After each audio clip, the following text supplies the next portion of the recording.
Right, so there are flat earthers all across the globe, and we've already looked at a bunch of them in 2 YouTube videos, but today we're off to a different corner of the internet, TikTok, to see what those inquisitive little morons are up to there. So let's have a look. All right, first up, are people really upside down in Australia? Flat earth questions. So do you believe that people are upside down right now in Australia and that rain goes up instead of down?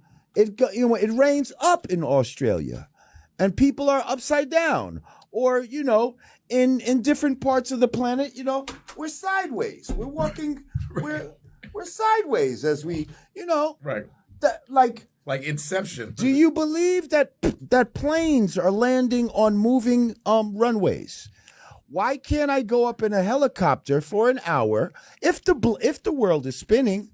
Why can't I hover for an hour and come back down and be somewhere else?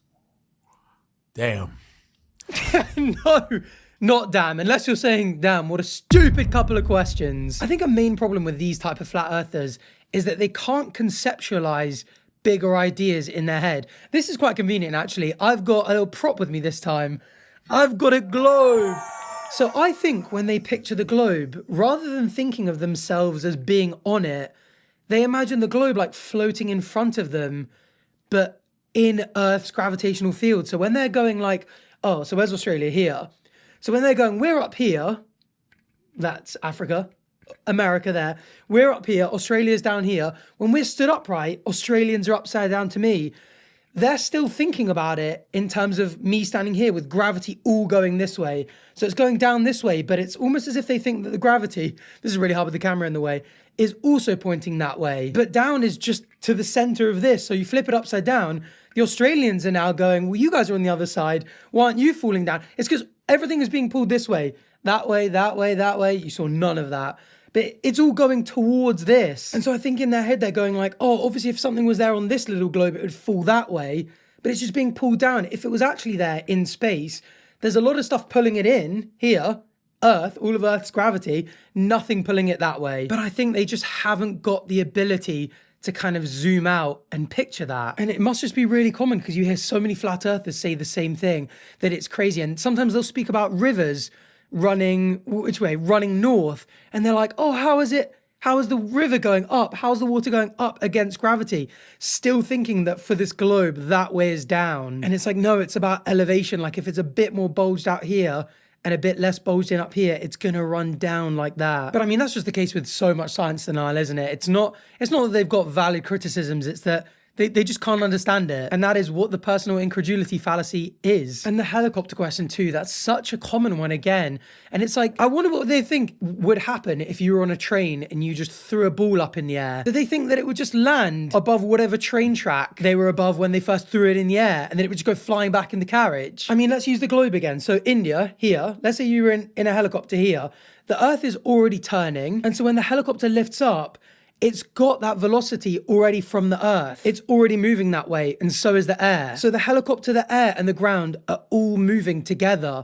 Why do they think that the helicopter would just stop moving? Is the exact reason why if you have a ball and you're on a plane or a train or in a car and you throw it up, it's gonna land back in your hand. And again, I'm already feeling the frustrations of previous videos because so many times they've got these questions and they're clearly really intrigued by it, but they either don't look up the answer or they look it up and they can't understand it. And I don't know which one is more frustrating. What else are they going to say? Let's see. That makes sense. It does, but this is what I heard. I was talking to a former fighter pilot, and they get up to 50,000 feet, like 20,000 something more feet. And I said, do you see the curvature of the Earth? He says, yes, we do. He's lying to you.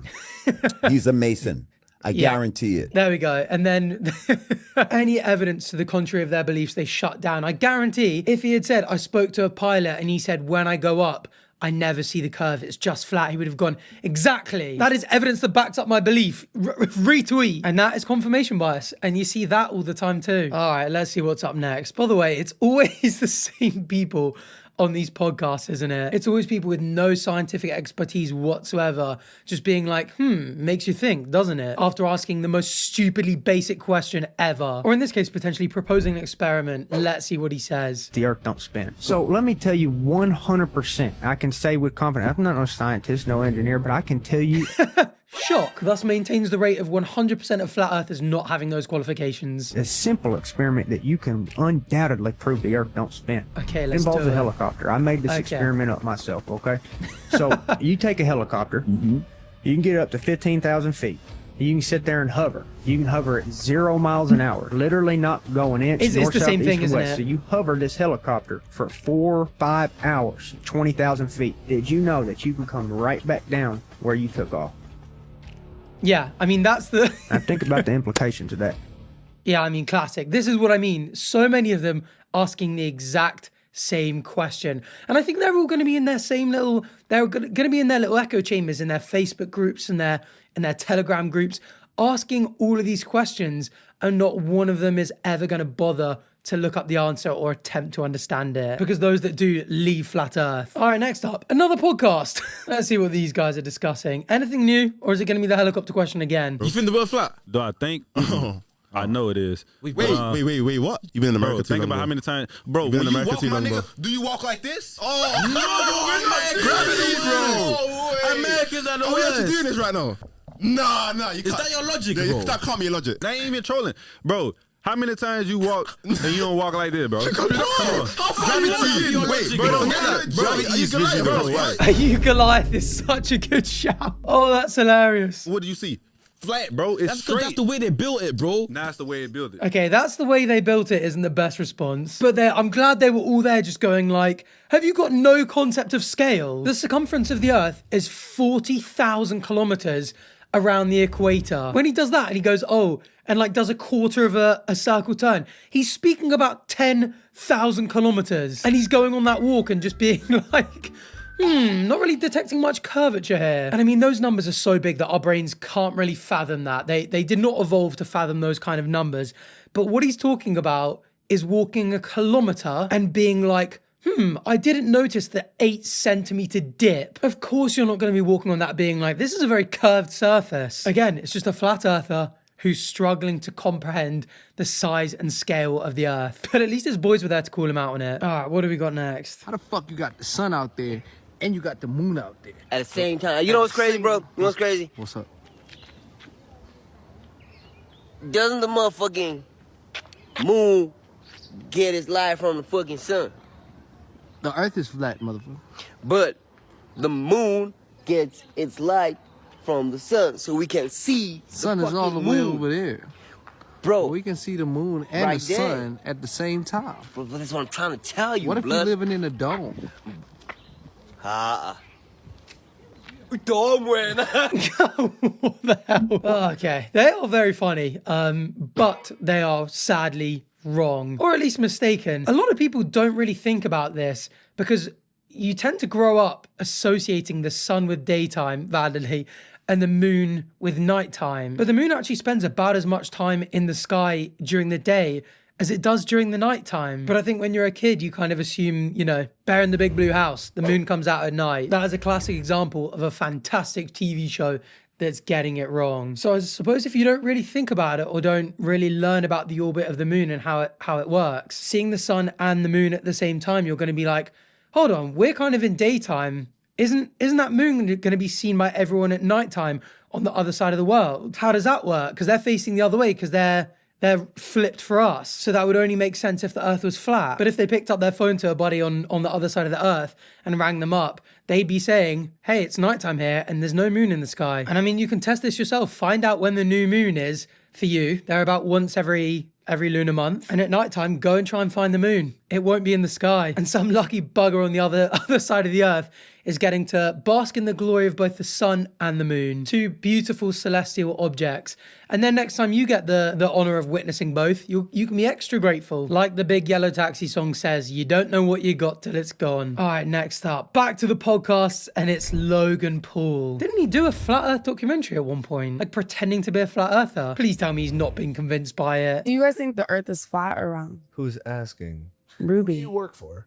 That's the question, guys. What do you think it is? I think it's flat. I think No, that's what we've been saying. so you guys agree that the earth is flat? In our parody documentary, yeah, When we were surrounded by the dumbest people on the It was a joke. we posed as flat earthers and infiltrated the Flat Earth Convention. That is quite an interesting video to watch, actually, to sort of get inside the mindset of the flat earthers. I mean, you kind of get it from these types of videos anyway, but seeing them all in one space, in one convention, it definitely reinforces the kind of sense that flat earthers really like being unique and special and having this community, because you can really see how important all of those things are to them. And it can kind of help you understand why some people become flat earthers, because you can sit there and go like, logically and scientifically, this is ridiculous. But then you go, oh, like you're a lonely old person and your partner passed away and you live by yourself and you've not really got any friends. And now all of a sudden you've got this community and you're really excited and meeting up and looking at the sun and the moon and stuff all the time. And now your perhaps somewhat empty feeling life has purpose. And I think as fun as it is to be like, haha, these flat earthers are so dumb, it's good to remember that there are just fallible humans on the other side. Anyway, let's see what the low gang are saying. The dumbest group of people I've ever seen in my life. Wait, so how do we know that the Earth is not? Have you heard of Occam's razor? No. It's a theory that the simplest explanation is often the correct explanation. There are so many things and explanations that prove the Earth is round, Like correct, what? and true time and time and time again. Okay. The same doesn't hold up for the flat Earth theory. Is that going to the moon real? I was going to ask you that. All right. Shock. They've gone on to moon landing conspiracy theories. But yeah, I never thought I'd say this, but Logan Paul is right. The idea of Occam's razor is you should go, let's prefer the explanation that has the fewest number of additional assumptions. And with the globe Earth, you kind of, what are the assumptions? You go, gravity is real. That means something as big as the Earth would collapse into a ball. It's going to be a sphere. And from that one assumption, everything else follows. Time zones, day and night cycles, seasons, lunar eclipses, solar eclipses, the Earth's curved shadow on the moon. Also things like GPS is working and satellites staying in orbit, and all of these kind of things flow very simply from it. But with flat Earth, it requires so many other assumptions, and a lot of them don't work with each other. This is something we've spoken about before. The reason there is no one flat Earth model for everyone to go and criticize in its entirety is because you can't have one model that explains everything that we observe. They can create one flat model that might explain one thing, but then something else breaks somewhere else. And you end up with, for example, a sun that changes its speed and size and brightness daily. You have to assume that all these space agencies all around the world are all in on the hoax. You have to replace gravity with buoyancy and density and just assume that down means down for no reason. That's why a lot of people say that explanation still needs gravity. You've also got to assume that all of the amateurs, whether they're satellite trackers or people who take photos of planets in their telescopes, they're all wrong or lying as well. And you can see it happen as well. You can find amateur astrophotographers on Twitter and on Instagram and on TikTok, and they'll post the most beautiful photos of things like Saturn and Jupiter that you'll ever see in your life, and they'll just be like 2 or 3 flat earthers being like fake. And the person will be like, no, here's my setup. You can go buy this telescope yourself and take the exact same pictures and get the exact same results. And they're like, don't believe you, blocked. And they're like, all right. Flat earthers also insist that water always finds its level, but they've got to assume that tides happen for no apparent reason, that all this water is perfectly flat, and then randomly there are just massive bulges in the water caused by who knows what. And those bulges are obviously perfectly explained in the globe Earth model by the moon. But the flat earthers just go, well, it happens, but we just got to assume that, I don't know, NASA and the lizard people are behind it or something. And yeah, there are just so many stupid assumptions you have to make a flat Earth model work. And Occam's razor isn't a proof. It isn't going like the one that has the fewest assumptions is necessarily true. But if you're a reasonable person and you haven't got compelling evidence to the contrary, it makes sense to prefer the one with the least number of assumptions. Let's see what they say about the moon landings. Why did they never go back? So you don't have to believe both. That's another.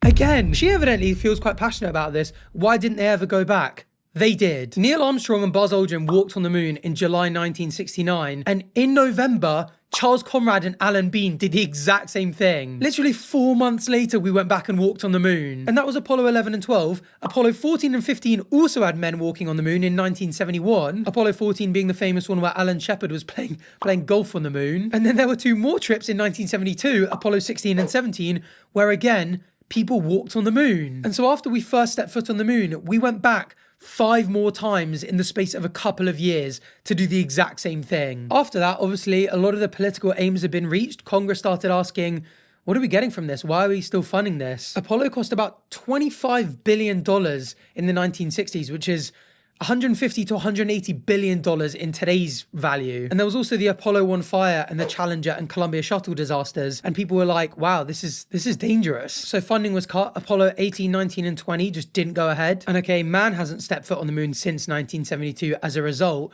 But you know what we realized? We can still go to the moon, but rather than sending humans who might die and are very expensive to get up there, and if something goes wrong, it would be almost impossible, if not impossible, to save them, we could just send robots. And we haven't just gone to the moon once or twice with robots. We, as the human species, have been about 25 times. The US, the Soviet Union, and China have all been several times, and India and Japan have both been. It was only back in 2019 that China went and landed on the far side of the moon, first time anyone's ever done it. And in 2024, we had the first ever samples returned from the far side. And okay, I mean, these guys are American. Maybe they haven't heard about Chinese news, Chinese space news.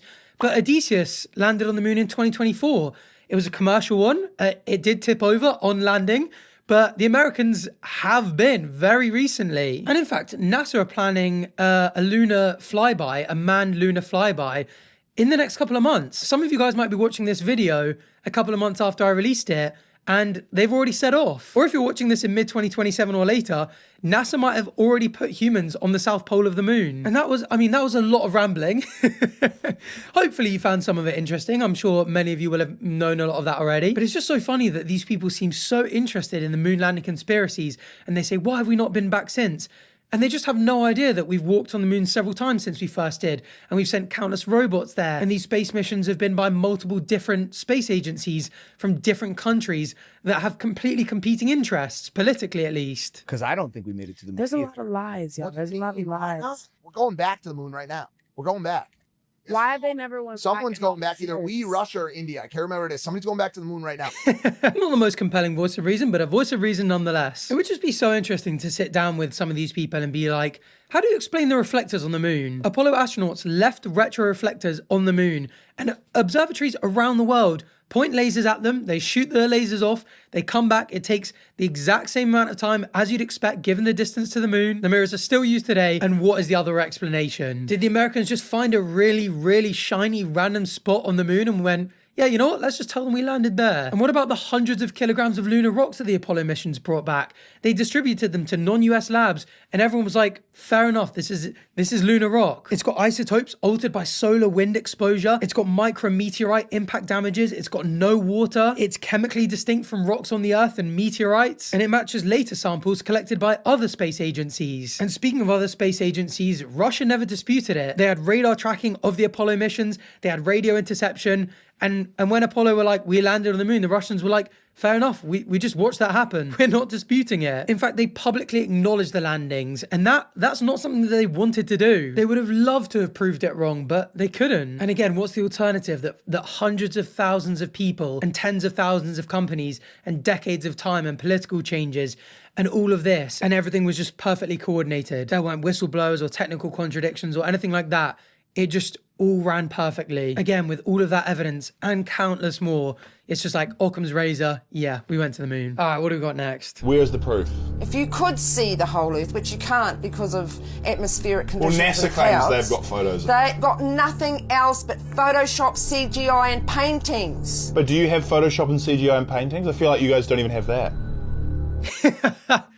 The silence was very telling. I'm going to like this one. Finally, someone strongly combating it and raising the double standard. She's there like, oh, they've only got CGI photos. Have you guys got CGI photos? You're criticizing their evidence, but they've got some. Have you got any? I think the silence is her saying no. Am I doing a bad job of the interview, or am I saying anything you don't want to hear? No. Okay, Stop good. overthinking it. Oh, sorry. Well, okay. Another prerequisite for being a flat earther. No, stop with your questions. The more you question things and actually try and think reasonably and logically, you're not going to understand flat earth. If you start thinking, oh, but what's the evidence for a flat earth? You're never going to get anywhere. Okay, just let me be me. Okay, I'll let you be you. Where do you get this confidence from? Because we've got the evidence and the proof and everything. But the other side says they've got the evidence and the proof as well. Well, we're challenging them to find the curve. They're challenging you to find the flat. No, it's our question. They're the ones that says they're going into space. This doesn't make sense, and it's not right that people are being lied to and deceived. Yeah, again, another classic tell. This doesn't make sense. This doesn't make sense to me, therefore it's not true. And there's lots of proof of the curve. There's the photos of the curvature of the Earth from space. There's things disappearing over the horizon. We found the curve and we've shown it to them, but they're just going like, no, we don't believe any of it. So now what? Just because they're evil and rich. But who is deceiving us? Who is lying to us? Follow the money right back. How do I See, follow you the don't money? realise that $52 million a day is given to these liars for Photoshop paintings and CGI. Well, no, Well, there's children starving in Africa. What the hell?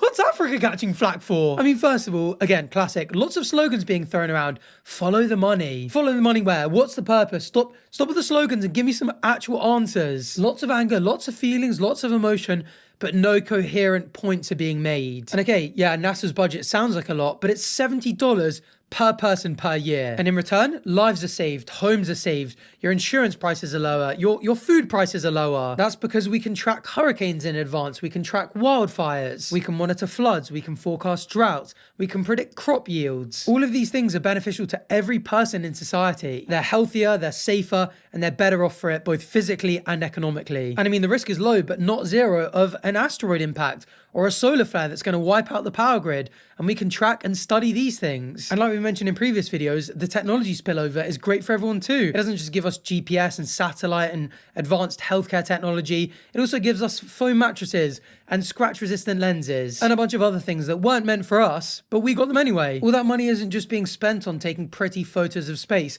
although those are lovely to see as well. They are things that improve our everyday life and the long-term chances of survival of our species massively. And yeah, Africa was just chilling. I was so confused, like, what did I do? Not us catching strays. Children starving in Africa, leave us out of this, we're doing well. That headband covers the scar from where the brain was removed and a piece of moon cheese was placed. I mean, it's nice that she cares about the truth and scientific veracity and the efficacy of government spending, but there's too much anger and shouting and not enough reason and understanding. And hey, maybe if she focuses on swapping out some of the former for some of the latter, she'll find what she really wants to find, which is the truth. There really is a beautiful and wonderful and awe-inspiring universe out there, and I hope that someday these flat earthers find it. And for everyone else, I hope you found enjoyment in this video.